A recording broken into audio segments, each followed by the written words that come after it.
sorte de sport hybride qui aurait réussi le cocktail du surf sur neige et du ski nautique. Ça s'appelle le wakeboard. Hier, une manche de la Coupe de France s'est disputée à Villevallier, dans l'Yonne. Nathalie Baffert, Claude Eudes.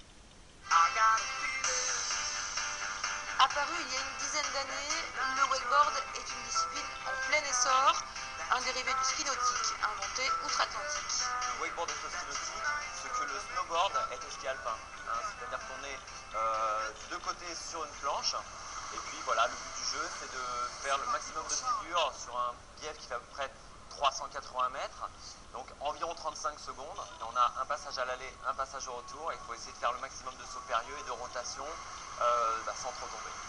5e au dernier championnat du monde, Lucas Langlois est le meilleur français de la discipline.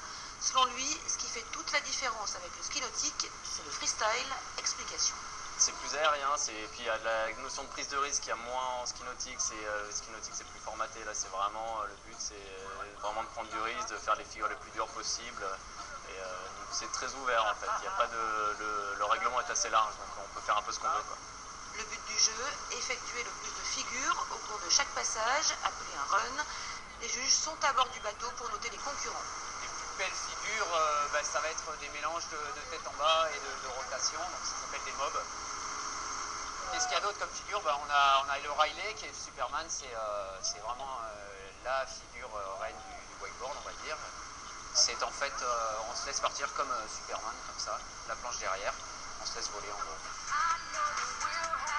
Autre variante, le wake skate, la même chose mais sans chaussons. Les pieds ne sont pas attachés à la planche, encore plus technique mais moins spectaculaire. Il existe à ce jour une dizaine de clubs de wakeboard dans la région,